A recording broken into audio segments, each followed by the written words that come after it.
We are terminating you effective immediately. Security will escort you out."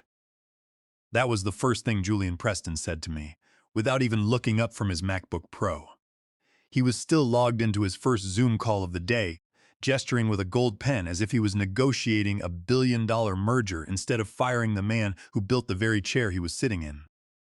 "I am Donald Vance, 61 years old, and I have spent the last 28 years running operations at Pinnacle Logistics.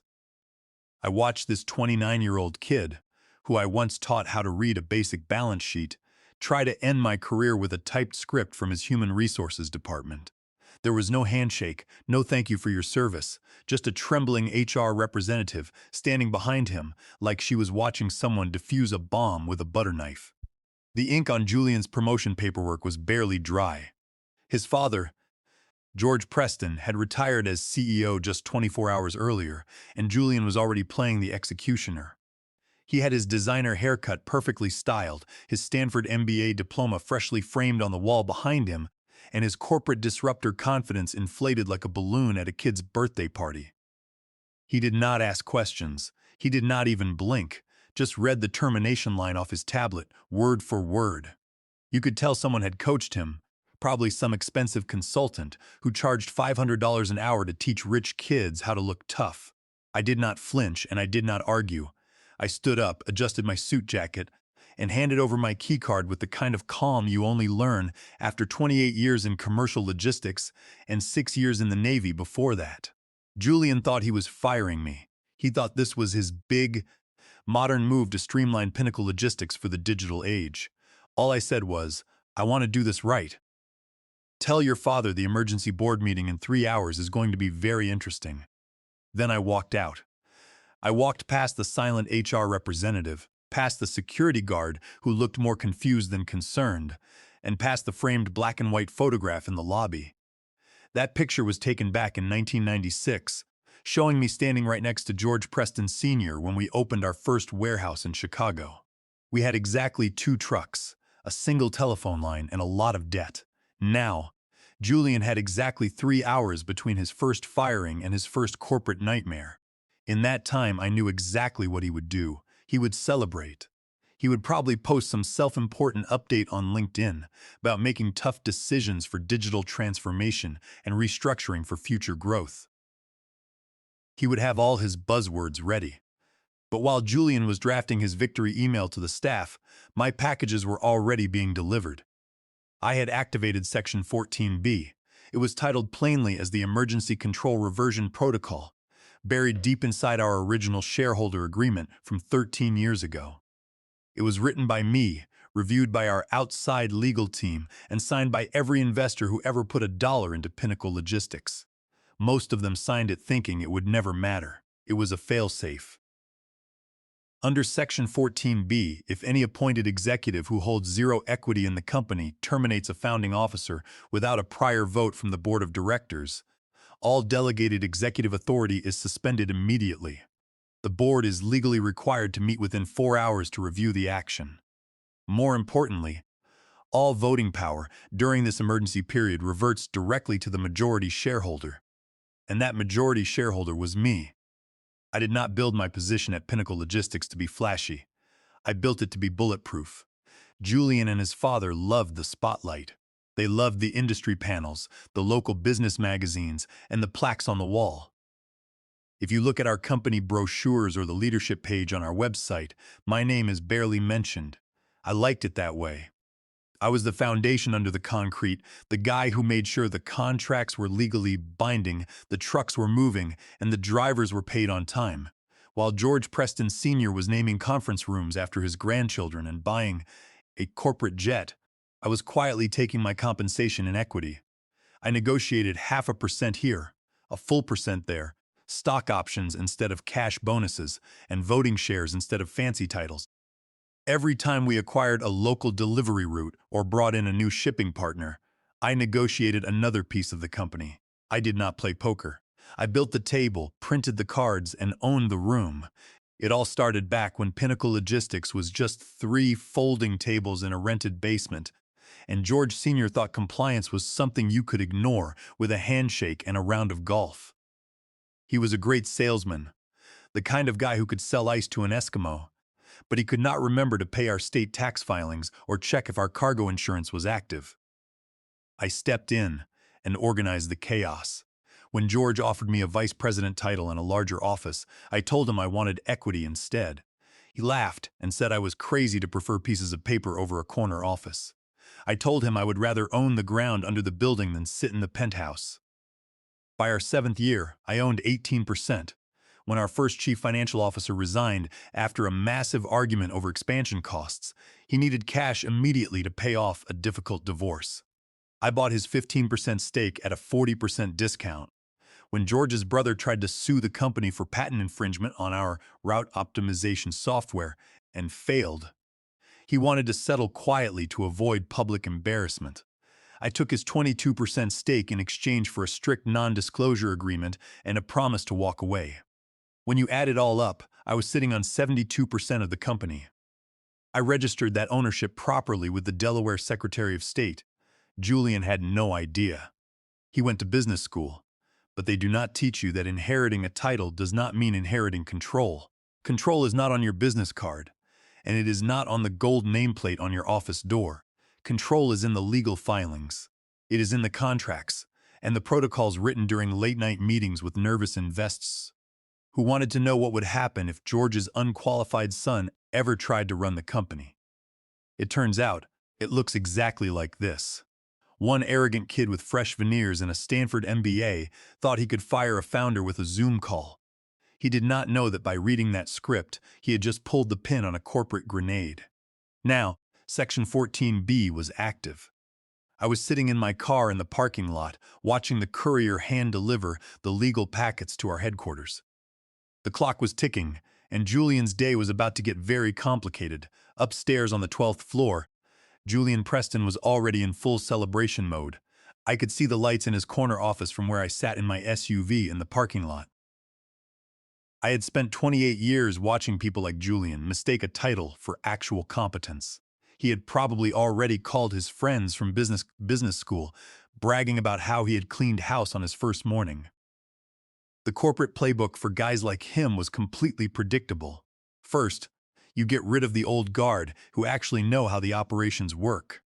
Then, you hire a group of expensive consultants to tell you what you already wanted to hear.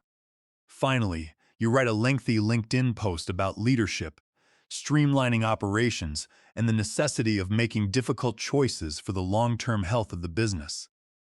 I could practically see him typing out the post, adding tags like digital transformation, supply chain innovation, and next-generation leadership. He would make it sound like a heroic act of courage rather than an act of sheer ignorance. He was probably drafting a company-wide email as well, filled with buzzwords about synergy, optimization, and eliminating legacy mindsets. Julian did not realize that, while he was trying to optimize our email signatures, the courier had already walked into the building. The package I had sent was not just a simple letter. It was a 2-inch thick legal dossier bound in a heavy blue cover and stamped with the seal of Pinnacle Logistics. It was titled Emergency Activation of Section 14B Succession Protocol. Inside, there were notarized copies of our corporate bylaws, my verified shareholder registration from the state of Delaware, and a detailed transaction history showing every single share I had acquired since 1996. I had sent copies to every single member of the board, our outside legal counsel, and our lead investors. In Delaware, corporate governance is not a matter of family preference. It is a matter of contract. When we formed Pinnacle Logistics, we incorporated in Delaware, specifically because of the Delaware General Corporation Law.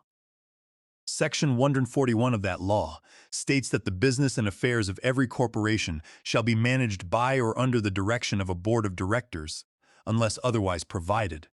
Our certificate of incorporation and our shareholder agreement explicitly limited the power of the CEO. Under Section 14B of our shareholder agreement, which was drafted as a voting control covenant under DGCL Section 218, any attempt by a non-equity officer to terminate a founding executive without a prior board resolution is considered an ultra vires act. It is void ab initio. It means the termination never happened in the eyes of the law, and all executive power is immediately suspended pending a formal board review. I had spent 28 years preparing for this exact day. I knew that George Preston Sr. would eventually try to hand the keys to his son. George was a dreamer, but he was also weak when it came to his family. He wanted a legacy, and he thought that legacy could be inherited like an old watch. But logistics is not a business of legacy. It is a business of margins, contracts, and execution. If a truck does not show up at a warehouse in Toledo at 4 a.m., the client does not care who the CEO's father is. They care about their inventory. Over the years, I watched George make one concession after another to keep his family happy. When his brother wanted to start a competing logistics line, George wanted to give him our proprietary routing software. I had to step in and block it, using my board seat and my growing equity. I bought George's brother's shares when his venture collapsed, paying him cents on the dollar. Every time George wanted to spend company money on vanity projects, I negotiated a higher share of the company in exchange for my approval. While George was taking credit in the industry magazines, I was accumulating the voting shares that actually controlled the company. Now the courier had signed for the delivery at the front desk. I checked the timestamp on my phone. It was exactly 8:15 a.m. The 4-hour countdown had officially started. The board was legally required to convene by 12:15 p.m. If they failed to meet, the bylaws stated that all voting power would automatically revert to me as the majority shareholder, allowing me to unilaterally reconstitute the board. The board members knew this. They were not stupid. They were wealthy investors, retired executives, and legal specialists who understood the consequences of violating their fiduciary duties. They knew that if they ignored the protocol, they could be held personally liable for any damage to the company. By 8:30 a.m., the phones in the executive suite would start ringing. Downstairs in the legal department, the atmosphere was already turning into a complete panic. Our general counsel, Lawrence Briggs, was a veteran corporate lawyer who had spent 35 years handling corporate disputes, mergers, and regulatory filings. He was not a man who got rattled easily. But when he opened the blue folder that had been delivered to his desk, his assistant said his face went completely white. He skimmed the first 2 pages, checked the notary stamps, and then turned directly to Section 14B. He read the specific language.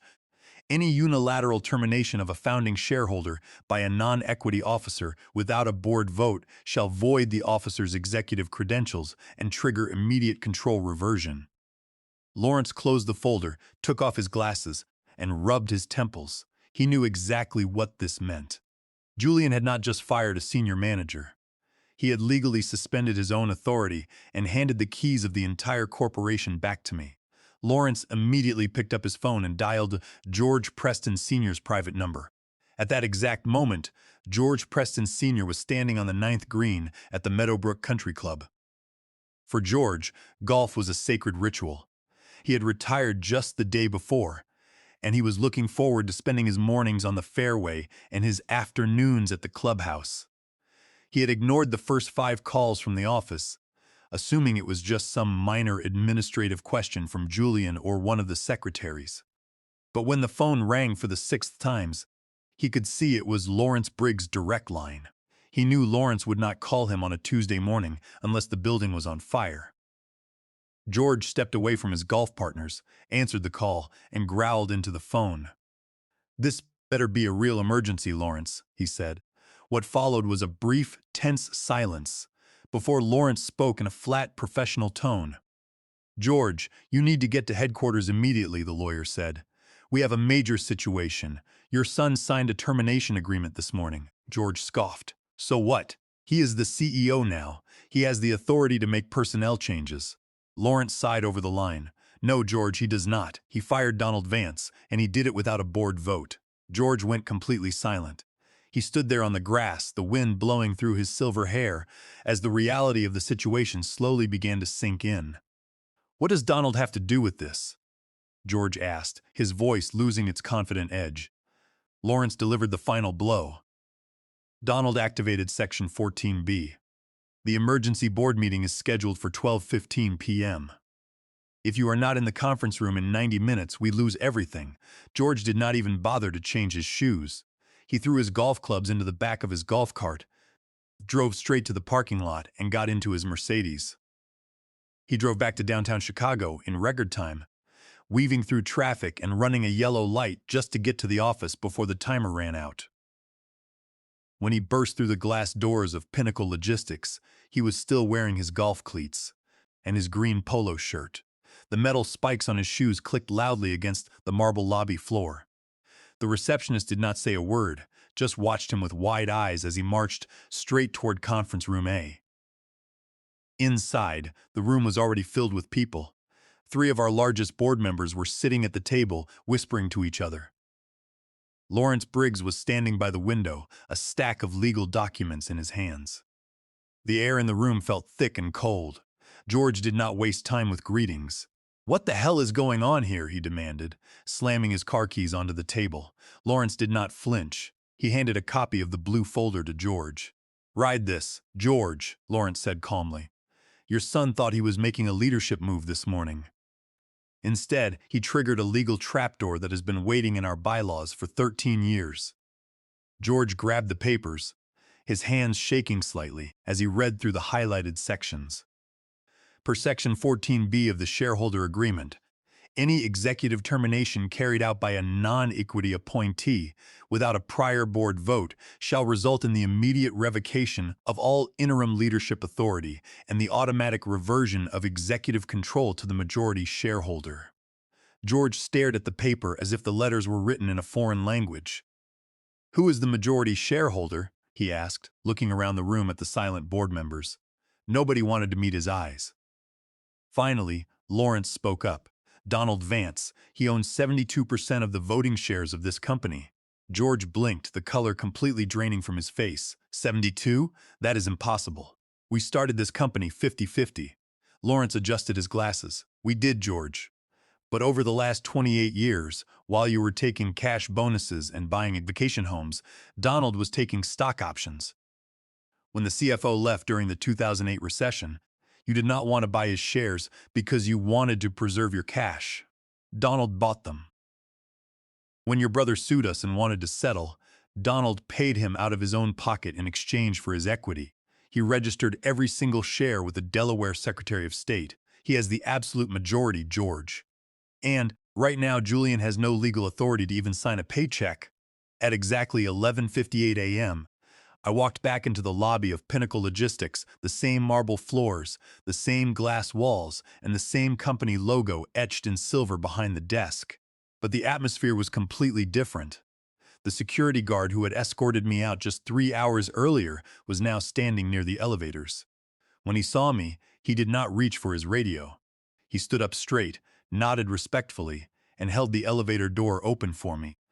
The receptionist, who had looked away in embarrassment when I walked out with my box of personal belongings, now smiled warmly and said, "Conference Room A is ready for you, Mr. Vance. Everyone is waiting." I stepped into the elevator and pressed the button for the 12th floor. When the doors opened, I did not go to my old office. I walked straight down the hallway and opened the double doors of the main boardroom. Every seat at the long mahogany table was occupied. The room was silent. George Preston Sr. sat at the far end, looking like he had aged 10 years in the last 2 hours. His golf shirt was crumpled, and his silver hair was messy. Next to him sat Lawrence Briggs, our general counsel, who had a laptop open and several legal folders stacked in front of him. The other board members, men who had known me for decades, nodded quietly as I walked in. I did not sit down in a guest chair. I walked straight to the head of the table, opened my briefcase with the same calm precision I had used during my Navy service, and laid out a single document on the polished wood. I formally request a binding vote to rescind the executive appointment of Julian Preston. "Effective immediately," I said, my voice echoing in the quiet room. The board chair, Howard Weinstein, cleared his throat, adjusted his glasses, and looked at George Sr. before speaking. "The motion is noted, Donald. The emergency meeting is now officially in session under the protocols of Section 14B. Just as Howard finished speaking, the boardroom doors burst open. Julian Preston walked in, his face red with anger, holding his iPhone like it was a weapon. "What is going on here?" he demanded, looking around the room at the board members. "Why is there a board meeting without my approval? I am the chief executive officer of this company." I looked at him directly, The kid who had sat in my office just 2 years ago, asking how our routing algorithms worked. The kid who had called me Uncle Donald since he was 5 years old. Julian, you do not have the authority to approve or block a board meeting, I said calmly. You never did. Julian laughed, a high, nervous sound. That is ridiculous. I was appointed CEO by a unanimous board vote yesterday. I signed your termination this morning. I am running Pinnacle Logistics now. Lawrence Briggs stood up, adjusting his glasses. Julian, you need to listen very carefully, the lawyer said. Your appointment as CEO was conditional. You do not hold any equity in Pinnacle Logistics. Under Section 141 of the Delaware General Corporation Law and Section 14B of our shareholder agreement, your unilateral decision to terminate a founding officer without board consent was an ultra vires act. In simple terms, it is void ab initio. The termination of Donald Vance is legally invalid, and the moment you executed it, your own executive authority was suspended pending this emergency review. Julian's confidence vanished in an instant. He looked at his father, his eyes wide. Dad, what is he talking about? Tell them they cannot do this. George Sr. did not look at his son. He kept his eyes fixed on the table, his hands clenched into fists. Donald owned 72% of the company. Julian, George Sr. said, his voice quiet and hoarse. He has the voting control. He can dismantle the board, he can dissolve the executive committee, and he can remove both of us by the end of the day if we do not comply. Julian stepped back, his face turning pale. But you are the founder, Dad. We built this. George Sr. slowly shook his head. No, Julian, Donald and I built this, and you just tried to fire the man who owns the foundation. Howard Weinstein raised his gavel. The motion has been presented and seconded. We will now vote on the immediate rescission of Julian Preston's executive appointment. All in favor, raise your hand. One by one, the board members raised their hands. The CFO, the lead investor, the logistic representative, and Howard Weinstein. Finally, after a long, painful silence, George Preston Sr. slowly raised his hand as well. The vote was unanimous. Julian stood there, completely frozen, realizing that his first day in the big chair had also been his last, by 4:30 p.m. That same afternoon, I was back in my original office on the 12th floor. The nameplate on the door had already been changed, now reading Donald Vance, Chairman and CEO. It felt familiar but different. The desk was clean, the files were exactly where I had left them, and the view of the Chicago skyline was the same as it had been for the last 15 years. Downstairs, Julian was being escorted out of the building, but unlike my quiet walk out that morning, his departure was a public spectacle. The security guard walked him all the way to his BMW, which he had parked in the co-founder's reserved spot that morning. Several employees watched from the windows as Julian threw his expensive briefcase into the back seat and drove away, his tires screeching as he left the parking lot. There was no 3-hour turnaround for Julian. There were no secret clauses in the bylaws to save him, and no board members were going to cancel their plans to rescue his career. He was gone, permanently. George Preston Sr. remained in the building, but his role had changed. He was no longer the all-powerful, retired founder who could dictate company decisions. He was staying on as the president of the company, but now he reported directly to me. We sat in my office after the meeting, the door closed and the atmosphere quiet. George looked tired. The anger was gone, replaced by a heavy realization of how close he had come to destroying everything we had built. I let family cloud my judgment, Donald, he said, staring at his coffee cup. I wanted to believe Julian was ready. I wanted him to succeed so badly that I ignored the warning signs. I sighed, leaning back in my leather chair. George, I know you love your son, I said, but love does not manage a supply chain. Love does not deal with customs regulations, union contracts, or carrier liabilities. Julian has a Stanford MBA, but he does not know how to talk to a dock worker in Detroit.